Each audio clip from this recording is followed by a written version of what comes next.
reste à peu près dans la même musique. Et là aussi, pour l'instant, je reste dans la même musique. Voilà. Sauf qu'ils sont... Celui-là, maintenant, est cassé par les autres musiques qu'il y a là. Maintenant, je change de musique.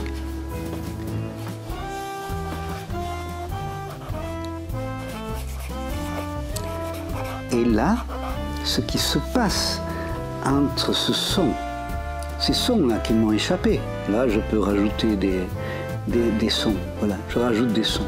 Tu vois, sur la caméra, on voit que la musique se transforme. Je rajoute des sons. Là aussi. Mais ça, entre ce son et ce son, le blanc, c'est du silence.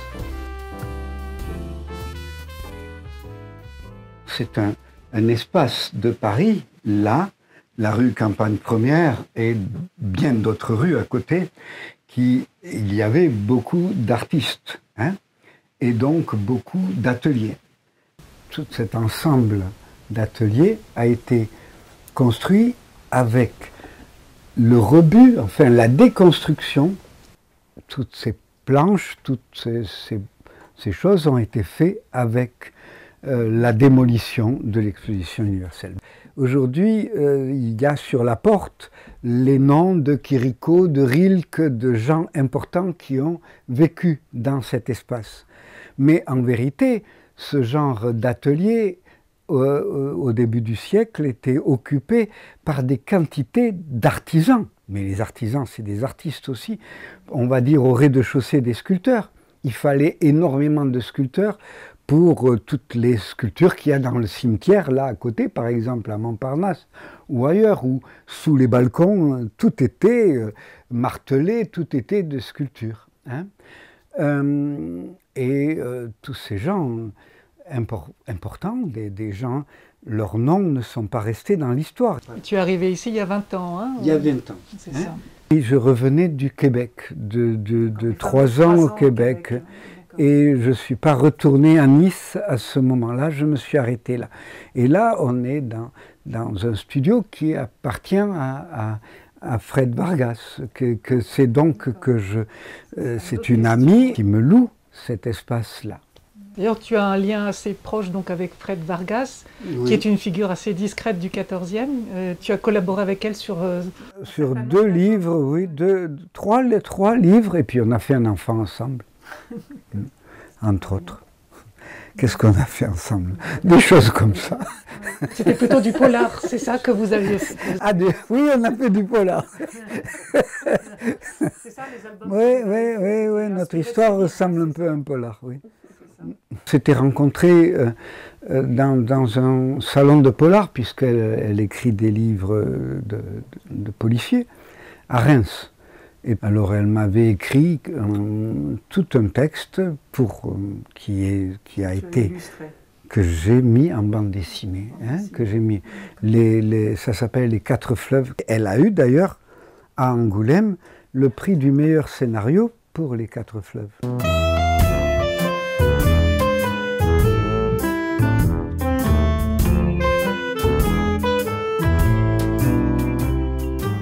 Alors tu es proche aussi de Florence Sestac, oui, et qui habite le 14e, pas très loin. Ouais. Et Étienne Robial, son ancien compagnon, a joué aussi un rôle très important dans ta vie. Très important dans ma vie. Cette Futuropolis a été fait à 2. Hein, c'est véritablement à 2. Oui, parce que personne ne me voulait. Personne voulait publier ce que je faisais. Et c'est lui, véritablement, qui s'est impliqué dans la publication, alors que je ne lui rapportais pas un sou, hein, qui perdait de l'argent avec moi, continuellement. Parce que c'était des artistes et parce qu'ils croyaient en moi, ils ont été capables d'investir. Étienne avait un salaire de directeur et il me payait avec son salaire. Donc c'est dire comment des éditeurs sont capables, ou en tout cas étaient capables. Hein. Mais je crois que ça existe encore, des éditeurs capables de cela. Oui, ça existe encore. C'est pas, l'œuf n'est pas cassé, quoi. Voilà, il y a toujours des gens assez fous pour croire en quelqu'un.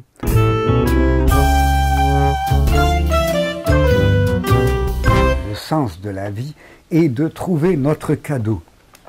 Le but de la vie est de le donner. On le donne. Mais c'est pauvre, même si on y a mis tout ce qu'on a en nous, d'humanité, d'apprentissage de tout cela. On le donne. C'est pauvre. Seulement le lecteur, le spectateur, l'auditeur, lui, il vient aussi avec sa culture, avec son intelligence, avec son histoire.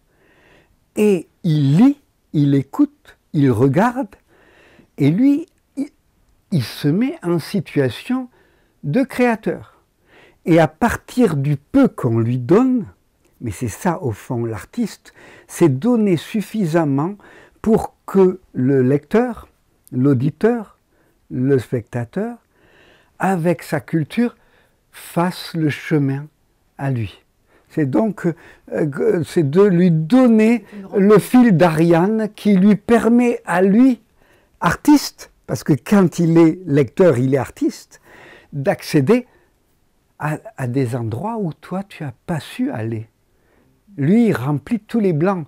Et au fond, l'artiste, c'est d'être assez présent, d'être assez honnête, d'être assez tout cela, pour permettre à celui qui va lire, regarder, écouter, accéder à lui-même. Hein, accéder à lui-même. Il n'accède pas à toi, il accède à lui. Et voilà, c'est ça, le cadeau, c'est de donner assez pour qu'il aille en lui. Tu te sens encore profondément niçois, enfin, de Villars-sur-Var, ou plutôt parisien, ou plutôt citoyen du monde? mais disons que le Sud, c'est pas Nice spécialement, mais le Sud a fait que, je sais pas, les racines des oliviers, j'ai l'impression que disons que ça a dû monter dans mes jambes là. Hein, que où que je sois dans le monde, de toute manière, je suis un gamin du Sud. Voilà.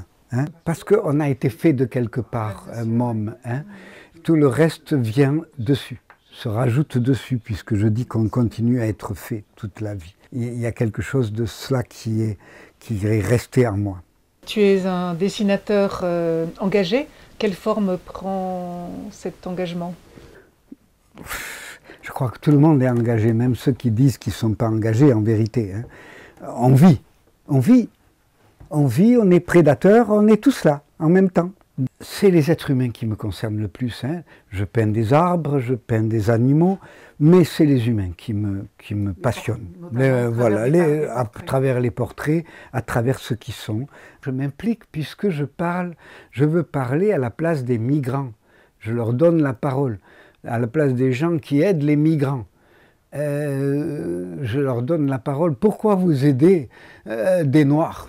Hein, ils sont tout noirs, ils vont nous manger, ils mangent nos enfants. Hein. C'est pas comme les Ukrainiens qui, eux, sont blonds, avec les yeux bleus, et qui, eux, sont adorables. Hein. On peut ouvrir les portes, là, facilement, on n'a pas peur.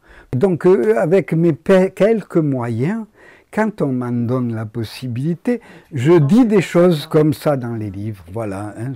C'est peu de choses, c'est tout peu, c'est très peu de choses, mais c'est s'engager, hein, c'est s'engager. Je m'engage contre quelque chose que j'ai entendu.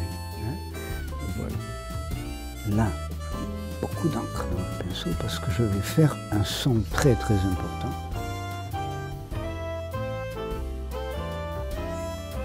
Voilà, qui vient faire vivre, par la finesse de ce que j'ai fait là, qui vient faire vivre tout le reste ici.